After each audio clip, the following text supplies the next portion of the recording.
Hi viewers, welcome to our channel. ప్రస్తుతం మనతో పాటు సీనియర్ జర్నలిస్ట్ దాము బాలాస్ సార్ వాళ్ళతో మాట్లాడు. నమస్కారం సార్. నమస్తే సార్, వివేక హత్య కేసుకు సంబంధించి మొన్నటి వరకు కూడా చూసాం, మన సునీత గారు ప్రెస్ మీట్లు పెట్టడం, తన వర్షన్లన్నీ కూడా చెప్పారు. అయితే ఇప్పుడు లేటెస్ట్ గా అవినాష్ రెడ్డి గారు కూడా బయటకు వచ్చి ఒక ప్రెస్ మీట్ పెట్టి తన వర్షన్ వినిపించడం జరిగింది. సార్, మరి ఏ విధంగా ఉన్న ఇద్దరు వర్షన్లు మీరేం చెప్తారు సార్?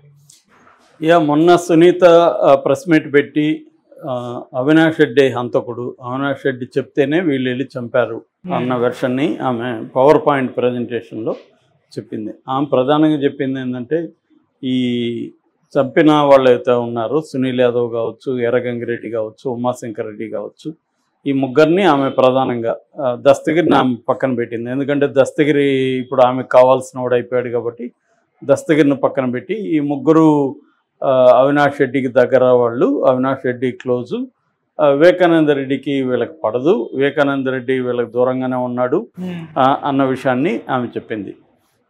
రెండవది గుండెపోటు అని మొదట అవినాష్ రెడ్డి చెప్పాడనే విషయాన్ని కూడా ఆమె చెప్పింది. మూడవది ఈ గూగుల్ టేక్అవుట్ చూపించింది, అవినాష్ రెడ్డి వాళ్ళ ఇంట్లోనే వీళ్ళు హంతకులు ఉన్నారు అనే విషయాన్ని ఆమె చెప్పింది. ఇవి ప్రధానంగా ఆమె చెప్పిన విషయాలు. దీనికి మోటివ్ ఆమె ఏం చెప్పిందంటే, అవినాష్ రెడ్డి ఎంపీగా కంటెస్ట్ చేయాలనుకుంటే వివేకానంద రెడ్డికి ఇష్టం లేదు, ఆయన షర్మిలాని కానీ లేకపోతే విజయమ్మని కానీ నిలబడమని చెప్పాడు. సో అందుకని వివేకానంద రెడ్డి బతుకుంటే తనకి ఎంపీ పదవి రాదు అని చెప్పి అవినాష్ రెడ్డి చంపించాడు అనేది ఆమె ప్రధానంగా చెప్పింది. అయితే ఇక్కడ నిన్న అవినాష్ రెడ్డి ప్రెస్ మీట్ పెట్టి దీనికి కౌంటర్ చేశాడు.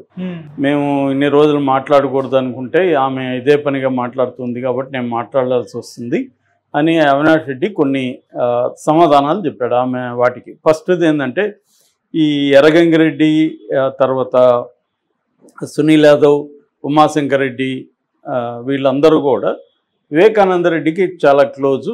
ఈ విషయాన్ని నేను చెప్పడం కాదు, మన సునీత వాళ్ళ హస్బెండ్ నర్రెడ్డి రాజశేఖర్ రెడ్డి సిబిఐ సిట్టికి వాంగ్మూలం ఇచ్చాడు. ఆ వాంగ్మూలం చూపిస్తానని చెప్పి చూపించాడు. ఆ వాంగ్మూలంలో ఏముందంటే, ఈ ముగ్గురు కూడా ఎర్రగంగిరెడ్డి, సునీల్ యాదవ్ అండ్ ఉమాశంకర్ వీళ్ళు ముగ్గురు కూడా వివేకతో బాగా క్లోజ్గా ఉండేవాళ్ళు. వాళ్ళు ముగ్గురు కలిసి ఒకే టేబుల్ మీద కూర్చొని టిఫిన్ కూడా చేసేవాళ్ళు, బ్రేక్ఫాస్ట్ చేసేవాళ్ళు. సో వీళ్ళు ముగ్గురు క్లోజ్గా ఉన్నారు అనే విషయాన్ని నర్రెడ్డి రాజశేఖర్ రెడ్డి, సునీత వాళ్ళ హస్బెండే చెప్పున్నాడు. కాబట్టి వివేకానంద రెడ్డికి వాళ్ళకి పడదనేది రాంగు, వాళ్ళు ముగ్గురు ఆయనతో బాగానే ఉన్నారు అనేది ఆయన చెప్పాడు. రెండో విషయం, ఈ గుండెపోటు ఎవరు చెప్పారు. సో గుండెపోటు ఫస్ట్ చెప్పింది ఎవరంటే, ఈ సునీత వాళ్ళ హస్బెండ్ నర్రెడ్డి రాజశేఖర్ రెడ్డి వల్ల అన్న శివప్రకాష్ రెడ్డి. ఈ విషయం నేను చెప్పడం కాదు, సిట్టికి ఆదినారాయణ రెడ్డి వాంగ్మూలం ఇచ్చాడు. అది కూడా ఎప్పుడు ఇచ్చాడు, ఆ జరిగిన టైంలోనే ఇచ్చాడు. సిట్టి ఏర్పడినాక అప్పుడే చెప్పాడు. ఆయన ఏం చెప్పాడు, నాకు శివప్రకాష్ రెడ్డి ఫోన్ చేసి ఇట్లా గుండెపోటుతో ఆయన చనిపోయినాడని మేము అనుకుంటున్నాము అని ఆయన చెప్పాడు.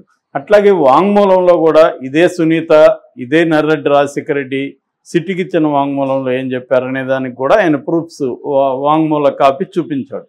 ఆ వాంగ్మూలంలో ఏముందంటే, చనిపోయిన 15th మార్నింగ్ ఈ మన కృష్ణారెడ్డి పిఏ వీళ్ళకి ఫోన్ చేశాడు. ఎవరికి, రాజశేఖర రెడ్డికి ఫోన్ చేసినప్పుడు ఇట్లా గాయాలు ఉన్నాయి, బాత్రూంలో బ్లడ్ అంతా ఉంది అని చెప్పాడు కృష్ణారెడ్డి.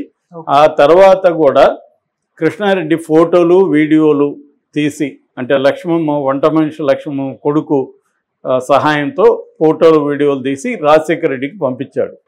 సో రాజశేఖర రెడ్డి బాడీని చూశాడు, వీడియో చూశాడు, గాయాలు ఉన్నాయి, అన్నీ ఉన్నా కూడా వాళ్ళు గుండెపోటు అనే అనుకున్నామని ఆ వాంగ్మూలంలో చెప్పారు. వాంగ్మూలంలో ఏం చెప్పారంటే, ఆల్రెడీ వివేకానంద రెడ్డికి గతంలో హార్ట్ ప్రాబ్లం ఉంది, ఆయనకి స్టంట్ కూడా వేశారు, కాబట్టి గుండెపోటు వచ్చి ఆయన బాత్రూంలో పడిపోయి తగిలి బ్లడ్ కారు ఉండొచ్చు అనేది మేము అనుకున్నాము అనేది ఆ వాంగ్మూలంలోనే ఉంది.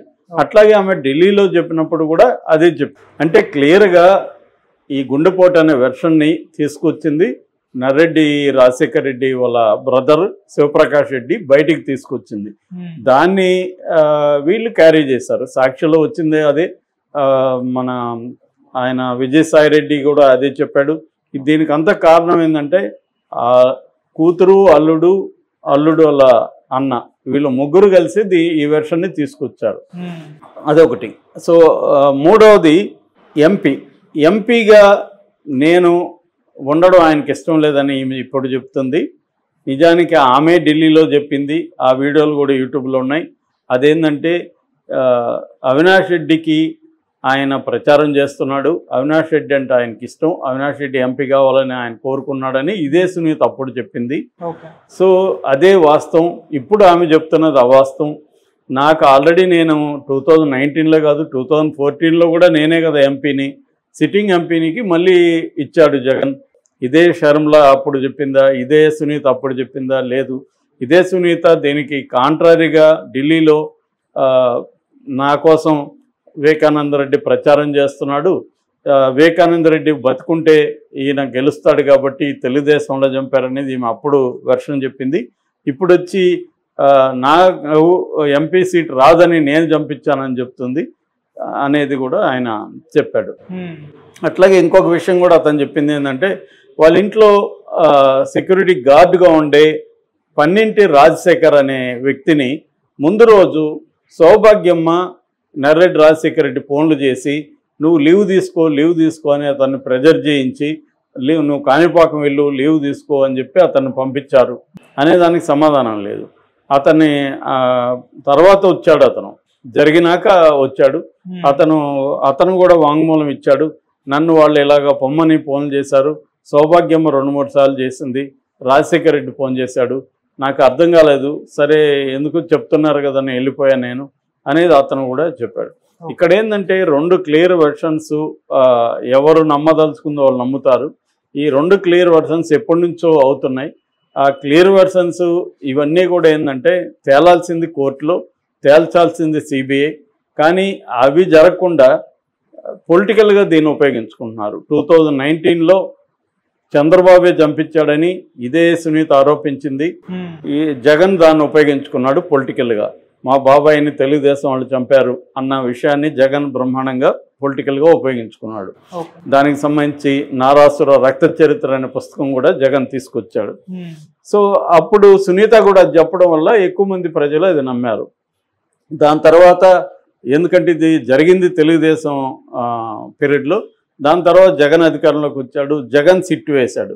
జగన్ కానీ సిట్టులో నిజంగా జగన్ ఆరోపించినట్టు తెలుగుదేశం వాళ్ళే చేశారా అనేది నిజమైతే జగన్ ఎందుకు ప్రూవ్ చేయలేదు? జగన్ ఆధ్వర్యంలోనే కదా సిట్టు ఉంది, ప్రభుత్వం ఉంది. మరి తెలుగుదేశం వాళ్ళు చేయించుంటే జగన్ సిట్టు ద్వారా ఎందుకు ప్రూవ్ చేయలేదు? ఇక్కడే అనేక డౌట్లు వస్తాయి. అంటే జగన్ ప్రూవ్ చేయదలుచుకోలేదు, చంద్రబాబు అంతకుముందు ఉన్న చంద్రబాబు దీన్ని ప్రూవ్ చేయదలుచుకోలేదు. సునీత ఏమో అప్పుడు అట్లా మాట్లాడింది, ఇప్పుడు ఎట్లా మాట్లాడుతుంది. అంటే క్లియర్గా హత్య ఎవరు చేశారనేది ఇటు తెలుగుదేశం వాళ్ళకి తెలుసు, అటు జగన్కి తెలుసు. కానీ వీళ్ళిద్దరూ దాన్ని ప్రూవ్ చేయదలుచుకోలే కాబట్టి అది అట్లాగే అయిపోయింది. దాని తర్వాత సిబిఐ వచ్చింది. సిబిఐ మహాపుడింగి సంస్థ, దేశంలోనే అతి సమర్థమైన సంస్థ అని చెబుతారు కదా. మరి 5 ఏళ్ళుగా ఒక తొక్కలో ఒక మామూలు హత్యను వాళ్ళు ఇప్పటివరకు ఎందుకు ప్రూవ్ చేయలేకపోయారు? ఇప్పటివరకు ఎందుకు వాళ్ళు ఎటువంటి ఆధారం లేకుండా పోయింది? సో ఇప్పుడు ఈమె చెబుతున్న ఈ గూగుల్ టేక్అవుట్ అయితే ఉందో అది సిబిఐ చేతులు ఎత్తేసింది. కోర్టులోనే చెప్పింది మేము జిఎంటీకి అంటే గ్రీన్విచ్ మీన్ టైంకి ఇండియన్ స్టాండర్డ్ టైంకి మధ్య వ్యత్యాసాన్ని పరిగణలోకి తీసుకోలేదు అని. కాబట్టి ఇది చల్లదని వీళ్ళే కోర్టుకి, హైకోర్టుకి సిబిఐ చెప్పింది. దాన్ని తీసుకొచ్చి ఇప్పుడు మళ్ళీ ఈమె కథలు మాట్లాడుతుంది. సో ఇక్కడ అందరూ కూడా దీంట్లో ఇన్వాల్వ్ అయిన ప్రతి ఒక్కడు కూడా దీన్ని పొలిటికల్గా వాడుకుంటున్నారు తప్ప దీంట్లో యాక్చువల్గా నిజం ఏందనేది ఎవడూ చెప్పదలుచుకోలేదు బయట. ఎవడికి అవసరం లేదు అది. ఎందుకంటే అది ఎవడికి ఉపయోగపడదు. ఉపయోగపడే వర్షన్ని ఎవడికి వాళ్ళు చెప్పుకుంటున్నారు అంత తప్ప దీంట్లో సత్యమైతే వీళ్ళిద్దరు చెప్పిన దాంట్లో కూడా అర్ధ సత్యాలు ఉన్నాయి, ఫుల్ సత్యాలు లేవు. సో హత్య ఎవరు చేశారనేది నాకు తెలిసి ఇది ఎప్పటికి కూడా బయటికి రాకుండా ఉంటుంది. ఎందుకంటే సిబిఐ కూడా ఎటువంటి ఆధారాలు లేవు. రేపు కోర్టులో కూడా నిలిచే పరిస్థితి కనబడలేదు వీళ్ళ మీద కూడా. సో ఓన్లీ దస్తగిరి వాంగ్మూలం మీద మాత్రమే ఆధారపడి పనిచేస్తుంది. అది హియర్సే కింద రేపు కోర్టులో కొట్టేసే అవకాశాలు ఉంది. ఎందుకంటే దస్తగిరికి ప్రత్యక్షంగా ఎవరు చెప్పలేదు చంపమని, ఎర్రగంగిరెడ్డి చంపాడు అనేది దస్తగిరి చెప్తున్నాడు. సో ఎర్రగంగిరెడ్డికి ఎవరు చెప్పారంటే ఎర్రగంగిరెడ్డికి భాస్కర్ రెడ్డి, అవినాష్ రెడ్డి చెప్పాడని దస్తగిరి చెప్తున్నాడు. ఎర్రగంగిరెడ్డి నాకు చెప్పాడని, ఎర్రగంగిరెడ్డి నేను చెప్పలేదు అంటున్నాడు. కాబట్టి అక్కడ దస్తగిరి వాంగ్మూలం ఎలా చెల్లుతుంది? దస్తగిరికి అది ప్రత్యక్షంగా తెలియదు. ప్రత్యక్షంగా తనకి ఎవడో చెప్పాడంటే వాడేమో నేను చెప్పలేదు అంటున్నాడు. మరి అది ఎట్లా నిలుస్తుంది రేపు కోర్టులో? అది తప్ప ఇంక ఏ రకమైన మెటీరియల్ ఎవిడెన్స్, డాక్యుమెంటల్ ఎవిడెన్స్ కానీ ఏది లేదు. ఇంతవరకు హత్యాయుధం దొరకలేదు. ఇంతవరకు ఆయన రాసిన దాని మీద ఎన్హైడ్రైన్ టెస్ట్కి పంపించారు, దాని రిజల్ట్ లేదు. అది వచ్చినా కూడా దాంట్లో ఏం తెలుస్తుంది అనేది డౌటే. అంటే దాని మీద వేలుముద్రలు ఎవరిదైనా పడి ఉన్నాయా అనేది చూడాలి.